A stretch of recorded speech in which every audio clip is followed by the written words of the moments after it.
Jadi teman-teman sejawat sekalian, apa yang akan saya sampaikan adalah saya ingin menyampaikan hal-hal praktis ya.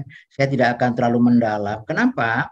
Saya berharap teman-teman sejawat sekalian yang mengikuti acara ini nanti akan bisa menyampaikan kepada orang tua dan kemudian orang tua bisa menjalankannya, melaksanakannya supaya anak-anak mereka minatnya, potensinya, dan prestasinya tetap berkembang selama masa dan pandemi maupun sesudah masa pandemi. Jadi, keberhasilan dari acara kita kalau para orang tua nanti mampu melaksanakan pesan-pesan melalui para peserta supaya bisa mereka tetap mengembangkan minat, potensi, dan prestasi anak toddler dan prasekolah selama pandemi. Kita ketahui bahwa selama pandemi ini ada PHK, daya PSBB, berhenti kerja, dan penularan kematian meningkat ya. Orang tua pada bekerja di rumah, penghasilannya menurun. Ada sebagian orang tua yang bingung, cemas ya, masalah pendidikan anaknya. Dan anak-anak, kenapa? Karena anak-anak PAUD-nya semua tutup ya, semua sekolah online selama 1 tahun. Saya juga 1 tahun tidak ke rumah sakit manapun, tidak ke RSCM, tidak ke rumah sakit EKA, tidak ke rumah sakit Permata Pamulang, semua dilakukan online ya. Dan konon kabarnya orang tua ada yang mudah marah dan anak-anak ada yang rewel. Tapi ternyata tidak semua. Hanya beberapa orang tua tertentu. Katanya ada kekerasan meningkat, anak-anak tertekan. Kita lihat apakah betul demikian dan bagaimana cara teman-teman menyampaikan pada para orang tua nanti. Saya akan berikan kiat praktis, teorinya tidak terlalu mendalam. Baik, intinya teman-teman sejawat sekalian, ini bisa dipakai untuk diri sendiri maupun untuk keluarga maupun untuk pasien atau siapa. Kalau ingin mengembangkan potensi anak, minat anak, prestasi anak, hanya ada 4. Tolong dihafal 4 cuman ya hal yang bisa kita lakukan. Tolong sampaikan kepada klien atau pasien. Pertama adalah nutrisinya.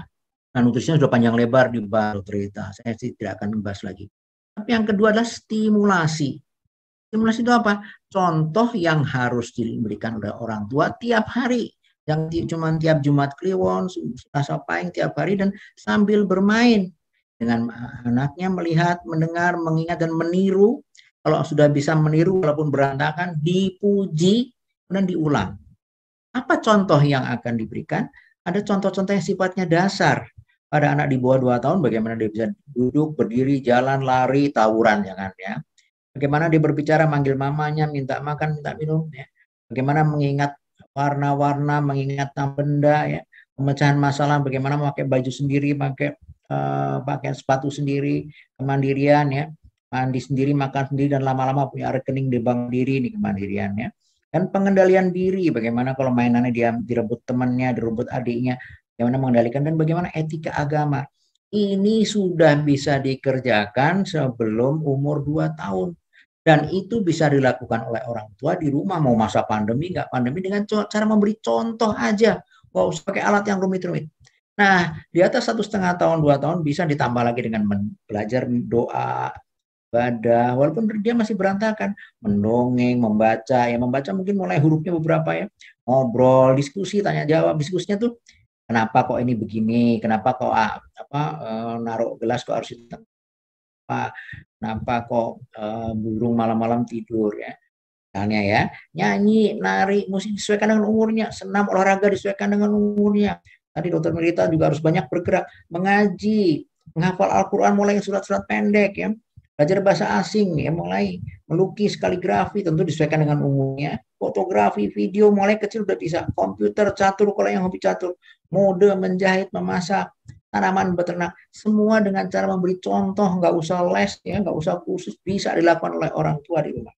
Tetapi juga harus dilindungi dengan imunisasi, perilaku bersih, cuci tangan, cuci jaga jarak dan hindari kerumunan dan pakai masker.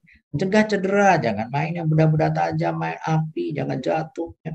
Kenapa nutrisi penting? Nutrisi ini membentuk struktur otak, sel-sel otak dibentuk oleh nutrisi. Nah, stimulasi sebab apa fungsinya? Dia seperti komputer software-nya, Microsoft-nya, ya fungsi-fungsi Word-nya itu berdasarkan stimulasi yang kita berikan contoh tiap hari. Nah, kalau hardware-nya bagus, software-nya bagus, maka dia juga bagus. Tapi harus kita evaluasi. Benar nggak nutrisinya cukup? Tadi dokter kita udah mengajarkan bagaimana mengevaluasi nutrisi. Tapi jangan hanya nutrisi aja. Kita nilai stimulasinya cukup nggak? Apa adekuat nggak dan banyak apa enggak? Jangan cuma itu lagi bervariasi. Dengan cara itu anak Indonesia menjadi anak yang sehat, kuat, cerdas, ceria, kreatif, inovatif, mandiri, dan berperilaku baik. Nah, ya ini materi yang saya bicarakan. Tapi kita akan coba lebih detail lagi supaya teman-teman tidak lupa. Tadi pentingnya nutrisi itu sebenarnya ada protein, karbohidrat, harus lupa, kolin, iron, kopir, ini ya zat-zat yang dari kanan. Apa gunanya? Iya, setiap menit sel-sel otak kita dibentuk, ya, sel saraf, akson, dendrit, sinap, neurotransmitter, reseptor, mielinisasi. Ini dibentuk setiap menit, bahan bakunya adalah dari makanan tadi. Nah, tetapi kita jangan ngomong ke orang tua begitu.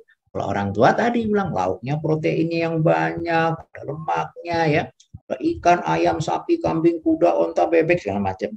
Tambah karbohidratnya ya, mie, ubi, tambah sayur dan buah tadinya, tambah air ya, jadi suplemen. Kalau ngomong pada orang tua begitu, bilang pada orang tua, Bu, anak-anak ibu, makanan ini akan membentuk otaknya, Bu.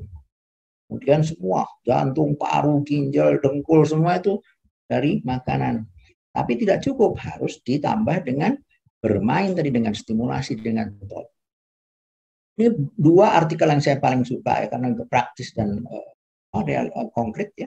Bagaimana peran dari nutrisi pada perkembangan otak di masa dini. Bagaimana perkembangan nutrisi pada 1000 hari pertama ya. Michael Gurdjieff, musik dan si Elizabeth. Dia menggambar betapa perkembangan otaknya ini berkembang dari bayi imut-imut sampai amit-amit ya, dari nutrisi.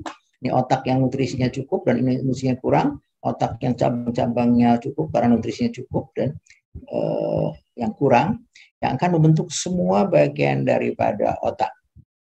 Oleh karena penting kita ngajarkan pada orang tua, Bu, Bapak jangan ngerokok, satu rokok, kita untuk beli telur 1 kilo mungkin, bensin jangan banyak beli bensin, jangan banyak mundar-mandir, nggak perlu pulsa telepon, jangan untuk nonton drakor ya. Minuman keras lagi di daerah tertentu, minuman keras boros, belikan telur untuk anak bisa dapat berapa. Hobi rekreasi udahlah, sementara punya anak balita nggak usah banyak rekreasi di rumah aja ngobrol ya. Aksesorisnya nggak perlu, fashion mungkin sekarang tidak ya. Dan pemborosan lain, belikanlah telur, hati ayam, ikan lele, ini tidak terlalu mahal. Tidak terlalu mahal daripada sebungkus rokok dibakar nggak ada gunanya. Belikanlah ini. Ini akan membentuk struktur otak, otot ya semua yang tubuh anak. Nah, balita kita tahun 2014 memang datanya agak lama. Sepertiga balita kita itu kurang protein dan separuh kurang energi. Apa dampaknya? Pada tahun 2018, 79 negara melakukan evaluasi anak umur 15 tahun ya pada kemampuan baca, sains, dan matematika. Dari 79 negara, Indonesia urutan ke-71. Nomor 8 dari bawah, nomor 9 dari bawah. Di ASEAN kita urutan ke-6 dari 7 negara. Gara-gara banyak yang sepertiga anak balita kita itu kurang protein dan hampir separuh kurang dari karbohidrat. Selain nutrisi tadi untuk menyusun struktur otak juga perlu stimulasi. Kalau dengan stimulasi ternyata otak lebih berat, korteknya lebih tebal. Artinya apa? Karena cabang-cabangnya, karena sinap-sinapnya percabangan sel-sel otak itu lebih banyak ya. Cabang-cabang mielinisasi juga lebih bagus. Kenapa? Kalau dirangsang itu lebih aktif, cabangnya lebih banyak ya. Percabangan lebih banyak pada anak yang mendapat stimulasi. Kalau yang nggak mendapat stimulasi juga percabangannya tidak banyak. Ini dia pertumbuhan otak yang sangat pesat selama 2 tahun pertama ya. Dan kemudian ada pusat-pusat tertentu ya, perkembangan otak anak ya.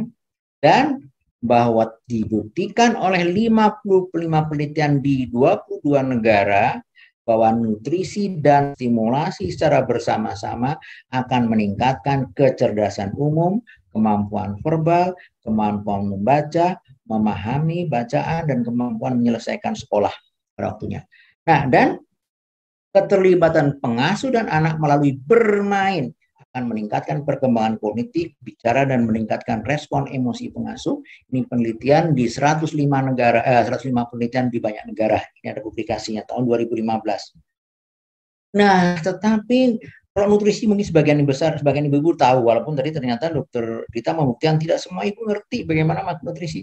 Apalagi stimulasi. Sambil ibunya apalagi yang nggak punya pembantu di rumah sambil masak, nyetrika, nyapu, bersih-bersih, nyuapin anak. Bayangkan nutrisinya aja kurang, apalagi stimulasinya. Nah, bagaimana kita menyampaikan pada orang tua, Bu? Kalau bisa, kalau ibu sendiri nggak bisa memberikan stimulasi pada anak, ayo ibu ikut kelompok belajar bersama. Tapi selama COVID mungkin kelompok ini tidak, minimal ibu bisa membaca buku KIA. Ini buku KIA bagus banget, sudah diakui oleh 7 organisasi profesi kesehatan di Indonesia. Ada Ikatan Dokter Anak, Ikatan Bidan dan Biduan, ya ada perawat, ini aslinya adalah dari Jepang ya, dari JICA. Buku di Jepang adalah standarnya begini, kemudian diterjemahkan bahasa Indonesia sesuaikan dengan budaya kita.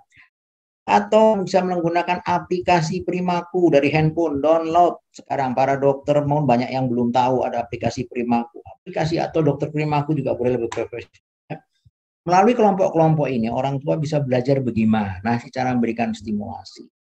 Nah, bidan itu sangat efektif dalam mengajarkan ini. Kenapa bidan itu banyak sekali jumlahnya di Indonesia dan ada tersebar di tengah masyarakat ya. Saya sering keliling dengan Ibu Emi, Nur Jasmi, dengan dulu Bu Tum, Minah ya, sekretaris Sekjen Ikatan Pengurus Besar IBI, keliling hampir semua provinsi IBI saya sudah pernah datang yang menjelaskan bahwa mereka itu perannya sangat besar.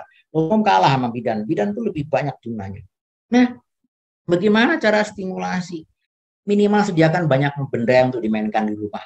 Benda apa? Khusus gak usah. Sendok, gelas, itu gelas, pensil, gunting, sisir, sikat gigi, kertas. Ini bisa digunakan.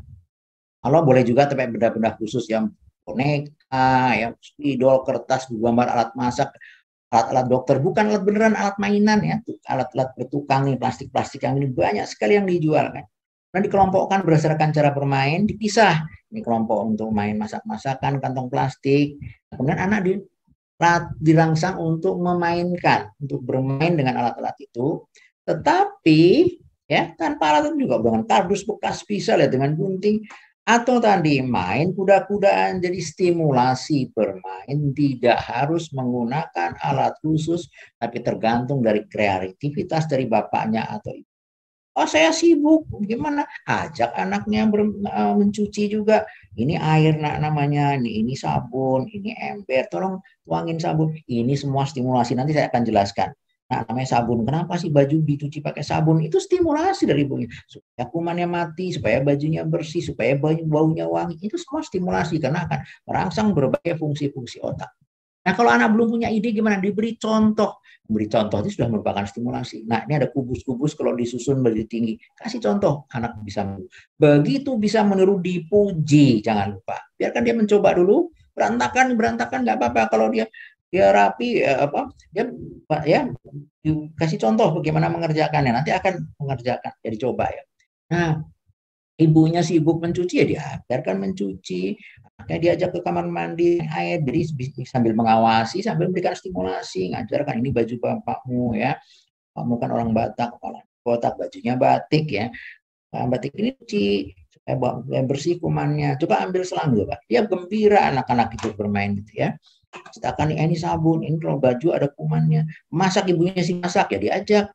Nah, tolong buangin sampah. Ini namanya pisang, ini namanya bawang, ini namanya kangkung, ini namanya sawi, ini namanya tomat seperti kata Dokter Rita tadi. Semua itu juga stimulasi karena mengingatkan kemampuan visual, auditori, kognitif ya. Tolong sampaikan kepada ibu-ibu begitu. Jadi jangan hanya, Bu, stimulasi itu apa? Apa disetrum otaknya atau gimana ya?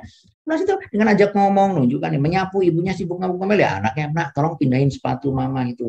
Tolong pindahin sepatu mama yang haknya 20 cm itu, tolong pindahin ke sini. Nanti hak itu apaan sih, mana? Yang merah. Terus sepatu mama yang merah yang mana, mah? Itu merah. Stimulasi sambil membantu, sambil stimulasi, warna merah jadi tahu ya. Keset, mana keset itu, mainan, jelaskan tujuannya, kenapa mesti disapu di rumah, karena ada kuman ya, kenapa pakai sabun. Nah, kalau ibunya juga bekerja di rumah, ajarin, nah sini mama lagi bicara sama tante di kantor, kamu bisik-bisik ya, jangan keras-keras ya, kamu gambar aja sini di samping mama di bawah nanti menggambar warna. Bisa. Jadi tidak ada alasan orang tua tidak bisa memberikan stimulasi, tidak bisa memberikan contoh, ya, tidak bisa memberikan contoh bermain, dan tidak bisa memberikan pujian. Sesibuk apapun sebenarnya bisa, kalau dia masih ada di rumah. Nah, mendongeng juga sambil nyuci, mendongeng ini, oh, air dari sungai, di sungai itu ada buaya. Coba hanya dengan mencuci bisa, ya. Atau dari air hujan tuh air dari laut kena panas, menguap naik ke atas, jatuh lagi jadi hujan. Kita sambil diterangin, ini baju ini warnanya merah, ini baju ini hijau, yang ini tebal, ini tipis, ya. Berbagai fungsi otak, ya, dengan mendongeng sambil bekerja. Dan tidak hanya ibu, bapaknya juga bisa mendongeng, ya. Pekerjaan ibu itu berat sekali, maka saya nggak mau jadi ibu lah, berat ya bertanggung jawabnya, ya. Oke, jadi tadi sudah dibuktikan di 22 negara oleh World Bank tahun 2015 bahwa nutrisi dan stasi meningkatkan kecerdasan umum, kemampuan berbagai kemampuan, dan 20 tahun kemudian anak-anak tersebut, ini penelitian sejak tahun 1991-92, ya, 20 tahun kemudian di follow up bahwa ternyata mereka penghasilannya jauh lebih tinggi ketimbang yang tidak mendapat intervensi. 30-30% lebih tinggi daripada yang tidak mendapat stimulasi, ya.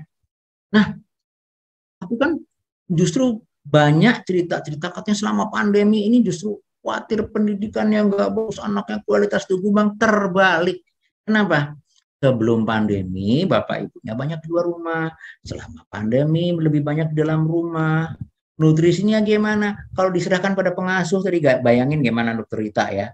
Orang tuanya aja belum tentu pengetahuan gizinya lebih baik. Kalau serahkan pada pengasuh, pengasuhnya neneknya bantu, ya, yang pendidikannya S4, ibunya kelas 4, ibunya pendidikannya S2, bapaknya S2, ya, berangkatnya pagi, pulangnya malam, belum anaknya udah tidur lagi, di rumah babysitter yang S4, SD kelas 4 tidak tamat. Tentu pengetahuan gizinya lebih bagus ibunya, ya, bisa menyesuaikan dengan anak, bisa ngambil keputusan dimodifikasi, ya, dia tidak memaksa. Tetapi kalau oleh pengasuh mungkin masa bodoh, pokoknya nggak sesuai dengan selera anak, masa bodoh pokoknya paksain, kalau nggak mau ya udah dipaksa. Itu baru aspek nutrisinya. Jadi bayangkan bagi orang tua yang bekerja di luar rumah selama tidak pandemi, berisiko nutrisinya anak-anaknya bisa kalah dengan yang di rumah, tapi asal orang tuanya juga mengerti cara nutrisinya. Kedua, stimulasinya. Selama pandemi, justru ibunya banyak di rumah, lebih dekat dengan anak, harus bersyukur. Kenapa? Interaksinya dengan anak 8-10 jam per hari. Kalau selama bekerja di kantor, paling-paling pagi-pagi juga berangkat, anaknya belum bangun, pulang anak udah tidur lagi balitanya, ya. Lalu mengadakan PAUD, kan ada PAUD. Nah, PAUD kan cuma 2 jam sehari, seminggu cuma 3 kali. Kalau bapak ibunya di rumah selama pandemi, work from home, interaksinya bisa 8 jam per hari. Bisa penuh kasih sayang, gembira, ketimbang pengasuh kan tentu lebih gembira kasih sayang si orang tua. Justru mengurangi stres. Jadi kalau ada alasan orang tua, selama pandemi malah stres, itu karena dia nggak kreatif, dia tidak bersyukur. Dia harus bersyukur. Dia bisa melihat anaknya tiap hari, anaknya lebih gembira, dan bisa menyesuaikan stimulasinya dengan minat dan potensi anak, dan sesuai potensi keluarga. Kalau ini kan Pak, itu cuma 2 jam sehari, ya. Nah, sebenarnya bisa belajar dari halo, suara saya kedengaran masih? Ya. Dari buku-buku yang ada, bisa download ibu-ibu sekalian, dan salah satu adalah buku KIA yang ada 66% ibu di Indonesia punya buku KIA, tapi sayang sekali jarang dibaca, jarang dibuka. Bahkan sebagian bidan, sebagian dokter tidak pernah melihat isinya dalam buku ini. Saya sudah keliling ke beberapa provinsi, nggak, cuma lihat depannya tapi nggak pernah tahu isinya. Saya bilang coba cari tentang mana stimulasi anak, bingung, udah bolak-balik. Tapi yang udah biasa kelihatan, ini dia umur sekian, dia nggak tahu. Jadi buku ini semua ada. Mau download yang ini juga ada. Bagaimana stimulasi pada anak-anak usia dini, ya, permainan itu adalah stimulasi semua. Di dalam buku KIA ada ini stimulasi anak umur 2-18 bulan. Sebenarnya ada yang dari mulai 6 bulan, ada, saya nggak upload itu. Jalan mundur, nangkap, lempar bola, main telepon-teleponan, bermain dengan anak teman supaya ini ada semua. Sekaligus sehari tidak, pilih yang anaknya suka dulu, ya, mana yang diulang lagi, besok lanjutkan lagi mana yang dia suka. Umur 18-24 bulan juga ada di buku, ya, ada lengkap, tinggal dibaca, pilih mana yang disukai anak, langsung dikerjakan, besok lanjutkan dengan yang lain, diulang-ulang. Masih lama. Ini ya, 12-18 bulan, ini 18-24 bulan, ini 2 tahun sampai 4 tahun ada. Sebutkan nama benda, ini namanya gelas untuk minum, ini jeruk, ini warnanya orange misalnya. Bacakan cerita, ada. 3 sampai 4 tahun ada nama bunda, bacakan cerita tajam, ada semua. Nah, kalau memang ada PAUD BPKB ini untuk menambah. Kenapa? Karena kadang-kadang orang tua bingung. Begitu di atas 2 tahun mulai bingung. Apalagi ya, apalagi kalau orang tua yang tidak kreatif, orang tua yang kreatif tinggal buka buku KIA atau aplikasi Primaku, ya, buka download atau download panduan-panduan lain banyak sekali ya dari Kementerian Dikbud, dari PAUD segala macam ada semua. Ini 4 sampai 5 tahun sampai 6 tahun ada. Setelah 6 tahun tentu di sekolah nanti. Nah, kenapa banyak yang tidak demikian? Karena banyak ibu yang depresi. Depresi itu maksudnya gimana? Ya, kira-kira sekitar 6, kalau ada 6, satu ibu yang depresi pada di negara yang penghasilannya rendah, ya, ya antara 20%, 5 sampai 6 dari 100 anak, ya, 100 orang, ya. Kemudian anak ibunya tuh udah cuek, dikasih tahu apa diajarin, dia datang sih seminar atau ceramah, tapi di rumah ya udah, repot amat ya, udah kembali business as usual. Dia tidak responsif untuk bermain dan tidak responsif pada pola makan anak. Anaknya minta yang ini, udah deh, sudah repot amat, udah kayak gini aja, yang adanya aja deh. Ya, nanti cerita tadi ya, bayangkan ya. Sehingga apa? Makanannya juga gizinya akan kurang dan juga perilakunya akan terganggu karena maternal depression ini yang kita tidak perhatikan. Kita salahkan orang tua, jangan menyalahkan orang tua, jangan menyalahkan ibu. Kemungkinan kita metodenya tidak benar dan kemungkinan kita tidak tahu bahwa ibunya tuh depresi. Repot amat sih, disuruh datang sih datang, tapi ya dengan sampai di rumah nggak dikerjain. Apa akibatnya? Perubahan pola otak dan akan merespon dari EEG-nya aja beda anak-anak yang ibunya depresi, ya. Nah, ini tanda ini bahwa perkembangan anak yang ibunya depresi, ibunya yang cuek, pokoknya asal-asalan nyuapin juga sebisa-bisanya, perkembangannya akan terlambat. Nah, ada juga ibu yang udah depresi, udah deh kasih HP aja. Memberikan HP pada anak untuk mainan adalah salah. HP bukan mainan anak. HP bukan alat hiburan anak.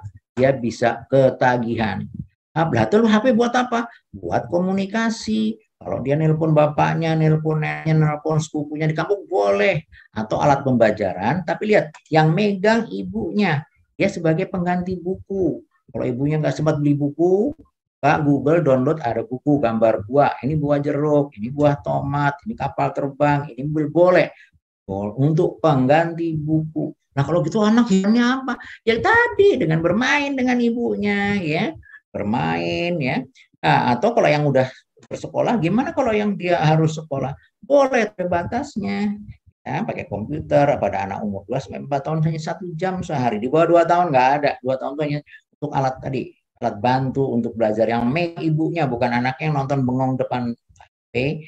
Ya. 7 sampai 12 tahun 3 sampai 4 jam per hari dan setiap 20-30 menit matanya melihat ke jauh, posisinya jauh dari layar sekitar 30 sampai 50 cm dan setiap 20-30 menit melihat keluar jendela. Jangan bilang, "Bu, setiap 20-30 menit melihat ke jarak 6 meter ya." Namanya itu rumah saya RSSSSS tuh rumah sangat sempit sekali sehingga selonjor pun sangat sulit. Itu enggak 6 meter itu seberapa dia nggak punya bayangin. Buka jendela, Bu. Anaknya setengah jam melihat mengerjakan program, buka jendela lihat keluar. Berilah instruksi-instruksi yang praktis, jangan terlalu teoritis, tidak akan dijalankan. Nah, bagaimana kalau nonton TV boleh, tapi kan lebih aman. Kenapa nggak bisa dibawa kemana-mana sama anak? Dan acaranya juga diatur oleh TV, oleh stasiun TV. Kalau HP kan nggak, sesukanya anak asal pencet berubah lagi. Hati-hati kalau menggunakan video game akan ada kekerasan. Jadi tidak ada video game. Jadi bapak-bapak yang suka video game jangan ngajarin anak-anak game, tapi bapaknya mau main bolehlah jam 11 atas lah anak-anak ketidur. Karena apa? Bisa ketagihan dan kurang ide untuk mengembangkan potensi lain. Dan sudah terbukti bahwa telepon seluler kalau yang ketagihan mulai kecil akan keterlambatan bicara, keterlambatan dalam perkembangan, gangguan tidur pada remaja akan menimbulkan gangguan perilaku, kemampuan pemusatan perhatian di sekolah juga kurang sehingga kemampuan akademiknya juga kalah ya. Dia ya, menimbulkan depresi, bahkan ada bunuh diri. Jadi telepon seluler bukan untuk mainan anak, tapi untuk komunikasi. Udah terlanjur gimana? Udah deh, psikiater aja deh karena sulit. Kenapa? Karena orang tuanya bisa juga ngeyel, bisa kan habis gimana orang tetangga lain juga begitu semua, ya udah ngeyel susah. Jadi dua-duanya mesti ke psikiater, anaknya dan orang tuanya harus psikiater, kalau enggak akan berhenti-berhenti. Nah, apakah kita cukup mengedukasi orang tua di ruang praktek? Tidak akan cukup, dia sibuk. Nanti sampai rumah udah lupa lagi dari tempat praktek, ya dari bidan atau dari dokter. Hampir ke mall, lupa tadi apa pesan dokternya tadi. Kalau ikut webinar, webinar juga panjang lebar yang ngajarin juga, terus nanti habis webinar kalau yang menyampaikan kurang pintar, terlalu teoritis, setelah selesai tuh bingung, terus saya nggak mesti ngapain. Jadi closing remarks atau kesimpulan harus merupakan take home message yang bisa dikerjakan oleh orang tua langsung. Kalau kita baca buku panduan, nggak sempat juga. Baca juga banyak orang tua yang tidak terbiasa membaca kalimat panjang lebar, udah capek ya, masak seharian. Jadi gimana? Kita di sini ada dokter spesialis anak, ada dokter, ada bidan, ada ahli gizi. Sebarkan pesan melalui HP. Kenapa? Supaya pesan itu sampai ke tiap ibu. Kedua, bisa dibuka kapan-kapan, bisa diulang-ulang lagi. 2/3 ibu di Indonesia punya HP smartphone. Ya, ini survei dari Teknologi Informasi Komunikasi dan Menpon itu 2017 ya. Hampir 2/3 ibu punya smartphone ya. Dan smartphone terbukti efektif meningkatkan pengetahuan dan perilaku orang tua di Cina, Thailand, Pakistan, dan satu lagi saya lupa di mana ya. Itu efektif. Ya, cara kita dokter, bidan, ahli gizi menyebarkan pesan pendek yang praktis ya kepada para ibu untuk dipraktekkan. Kalimatnya harus kalimat instruksi, bukan lagi cuma informasi-informasi. Ini dia, 2/3 ibu di Indonesia punya smartphone, ya banyak sekali ibu rumah tangga punya.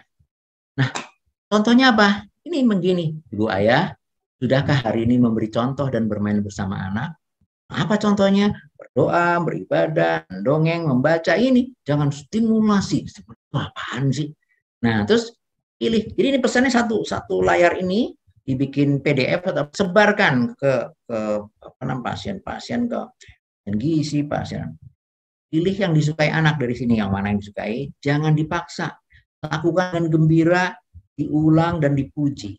Dengan cara ini, dengan memilih mana yang disukai anak, jangan dipaksa, dengan gembira dan diulang dan dipuji, akan mengaktifkan banyak sel-sel fungsi otak, menghentikan fungsi otak, atensinya, visual, auditori, gerak kasar, gerak halus, imajinasi, sintosis, dan segala macam. Mencuci, mengambil barang itu kan gerak kasar. Visual, auditory, dia kalau melihat barang, mendengar namanya, ini bisa. Jadi pesan pendeknya contohnya begini. Nah, kalau ini juga contoh dari saya, ya, saya pakai yang Miko biasanya. Beri contoh, sebutkan nama benda, nama gambar, benda, sifat, gunanya, misalnya gambar apa? Wis, untuk apa ini? Oh, untuk mau mengangkut orang ya. Ini pisau untuk memotong, gergaji. Sebutkan. Kalau udah bosan ya udah balik lagi. Jadi mulai diberikan contoh. Simulasi adalah memberi contoh yang diulang-ulang sampai dia mau meniru dan mencoba. Pilih yang disukai anak. Jadi jangan urutan begini atau kamu satu aja. Mana yang disukai anak, lanjutkan lagi dengan cerita lain. Kalau udah ini udah bosan, pindah lagi. Jangan dipaksa, sering diulang lebih baik selama masih anak suka. Dan buatlah anak gembira dengan kasih sayang dan pujian. Ini justru bisa dilakukan oleh orang tua selama pandemi. Karena orang tua di rumah juga, anak juga di rumah. Kalau sama babysitter mana bisa. Lakukan terus selama 6 bulan, bandingkan dengan teman-temannya. Pasti akan beda sekali. Panduannya mana? Dari buku Kaya. Ini dari buku Kaya semua. Ambil dari buku Kaya, saya ngarang sendiri ya, saya nggak bisa ngarang, saya bukan pengarang ya. Nih contoh stimulasi bermain anak 12-18 bulan ini. Ya. Pilih salah satu yang disukai anak, lakukan yang gembira, berikan pujian. Kalau udah bosen, pindah lagi salah satu yang lain. 12-18 bulan, 18-24 bulan, ya, 2 tahun, 1 tahun, 3-4 tahun, 4-5 tahun, ada semua. 5-6 tahun ada. Atau kita download video, lihat nonton video banyak sekali, senam untuk bayi 1-12 bulan, mainan bayi 2 bulan, memilih mainan bayi 4 bulan, panduan perkembangan, bagaimana aktivitas sederhana motorik halus, ada, tinggal niru aja kan. Tapi jangan niru, contoh udah itu tutup, itu nggak dikerjain juga. orang tuanya tahu, tapi tidak dikerjakan. Yang penting bagaimana supaya orang tua mau dan bisa mengerjakan. Itu adalah tujuan kita. Jadi bukan hanya teman-teman sekalian dokter yang mengikuti acara ini menjadi pengetahuannya nambah, tidak cukup. Harus para teman-teman sekalian menyampaikan pada orang tua dan orang tua bisa melakukan, baru itu selesai. Nah ini juga imunisasi. Ketika proteksinya kan apa? Jadi kita nutrisi sudah kita berikan. Nutrisi akan membentuk struktur otak. Stimulasi akan membuat kemampuan anak melihat, mendengar, berpikir, ya, berakasar, harus bicara, kognitif, kreativitas, segala macam. Kalau tidak dilindungi dengan imunisasi, maka otak anak suatu saat terserang ensefalitis, terserang radang otak, segala macam, dia akan mundur, walau fisiknya bagus gizinya. Jadi, anak lengkapi imunisasinya gitu aja. Gimana ngelengkapi? Lihat catatan. Ayo segera lengkapi, mumpung belum tertular. Kalau udah tertular udah susah ya. Jadi, bagaimana kita menganjurkan pada orang tua secara praktis ya, untuk membukanya catatan, karena masih banyak yang saya yakin juga ada yang peserta di sini yang masih muda tuh jarang membuka buku catatan imunisasi, tahu kelewatan. Lihat, 1 bulan BCG, 2 bulan di Pentabio dengan IV, 2 bulan Pentabio lagi dengan OPV, 4 bulan lagi ya, 9 bulan campak, 2 bulan. Nah kalau lupa gimana kelewatan? Tidak ada kata terlambat. Terlambat itu kalau sudah kena penyakitnya, imunisasi belum dikerjakan, itu namanya terlambat ya. SD masih perlu. Jadi tidak benar bahwa SD sudah nggak perlu lagi kalau udah bayinya lengkap. Itu tidak betul. Kalau jadwal IDAI kok beda? Tidak beda, cuma nambah vaksin. Kenapa kok pemerintah kok cuma dikit? Pemerintah baru mampu sedikit. Bukan arti hanya yang disediakan pemerintah yang penting, tidak. Semua penting, lihat di seluruh dunia. Tapi pemerintah kita baru mampu menyediakan ini. Tapi yang baik kalau bisa idealnya semua ini. Kan pemerintah belum mampu, dananya nggak cukup ya. Nah kemudian terakhir, nah dievaluasi habis itu benar nggak bisa.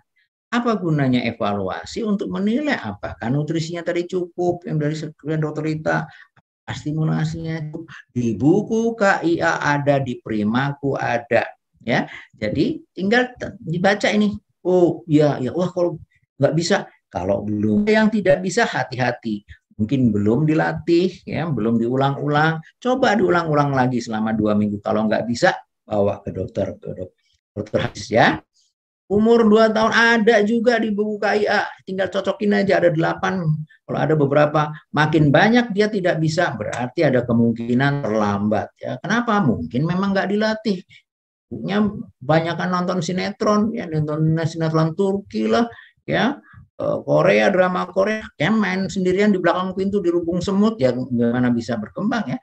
Umur 3 tahun ini ada juga di buku yang lengkap, tinggal cocokin aja, udah bisa belum? Kalau belum bisa, berarti harus dikejar. Kejarnya gimana? Stimulasi, ajak bermain, dilatih tiap hari. 4 tahun ada, 5 tahun ada, 6 tahun juga ada. Jadi intinya inilah, tolong sampaikan, hafal, ya saya kira saya yakin teman-teman pada hafal. Hafal di dalam kepala, jangan hafal di luar kepala. Kalau hafal di luar kepala, ketiup angin hilang. Tapi kalau hafal di dalam kepala, selama kepalanya masih dibawa kemana-mana, pasti hafal ya. 4, tolong sampaikan ya, 4 pada ibu-ibu. 1, nutrisinya, terutama lauknya, proteinnya, yang lemaknya, buah, sayur, itu harus lengkap ya. Kita tidak usah ngomong ya perlu juga mineral, tapi kita kasih contoh yang konkret, Bu, kasih lauknya, ayamnya, bapaknya tuh bapaknya udah makan daging berapa kintal, nggak usah makan daging juga bisa ya. Ayam, ati, itu untuk otak anak, otot anak, jantung anak, darah anak penting. Ikan lele, kan lumba-lumba kegedean ya. Dikasih, ini membentuk struktur otak itu dibentuk dari makanan. Sel-sel otaknya, cabang-cabangnya. Tapi kalau sel-sel otak seperti komputer tidak diisi dengan software, maka tidak bisa, tidak berperan dengan baik, tidak berfungsi dengan baik, lebih mau berfungsi optimum. Nah, caranya gimana? Diberi contoh setiap hari. Contohnya apa? Ya, doa, ibadah, mendongeng, ngobrol, nyanyi, senam, musik, ngaji, hafiz Quran, bahasa asing, pilih yang sesuai dengan selera anak dan kemampuan anak. Anak diberi contoh, dikasih kesempatan melihat, mendengar, kemudian mengingat dan meniru, dan dipuji, dipeluk, oh kamu hebat, walaupun belum hebat benar ya, gambar Tuh ya, gambar langit warnanya hitam jangan diomelin. Oh, kamu tuh goblok, langit warnanya hitam. Enggak, itu kreativitas. Kenapa tanya? Ditanya, selalu komunikasi dengan ditanya. Kenapa langit warna hitam? Kan malam mah. Tuh, itu kreatif. Bukan anak yang goblok. Ya, laut juga suruh gambar laut. Laut laut kok cuman garis gitu. Kan laut kan cuman garis gitu mah. Kan pemandangan ya kan, jadi kreatif. Jangan menjudge anak. Ya, anak itu mungkin kreatif ya. Jadi beri contoh setiap hari apa keinginan orang tua. Justru saat masa pandemi ini ya, orang tua bisa ngasih contoh sesuai dengan kemampuan orang tua. Orang tua yang suka membaca doa, ajarin baca doa. Orang suka bercocok tanam, ajar bercocok tanam. Orang tua suka melukis, kasih melukis. Orang tua yang suka menyanyi, kasih menyanyi. Orang tua suka menari. Banyak kesempatan. Sedangkan babysitter yang pendidikannya S4 tadi mana? Bisa beri contoh tadi. Jadi kesempatan luar biasa pada saat pandemi ini. Ya, dengan mengisi otak anak-anak. Jangan lupa dievaluasi apakah nutrisinya cukup. Maka stimulasinya cukup dengan cara ini, maka insya Allah. Tapi jangan lupa imunisasi juga proteksinya. Dan perilaku bersih, cegah cedera, maka minat, potensi, dan prestasi anak akan berkembang terus, ya, asal disesuaikan dengan keinginan anak, ya, dan selera anak dan kemampuan anak yang dilakukan setiap hari. Jangan cuma Jumat Kliwon sama Selasa Pahing, karena otak anak-anak kita itu setiap menit itu jumlah sel bertambah, terutama yang di bawah 2 tahun, cabang-cabang selnya bertambah semua, hubungan bertambah, neurotransmitter bertambah, mielin, dan itulah yang menentukan potensi prestasi anak di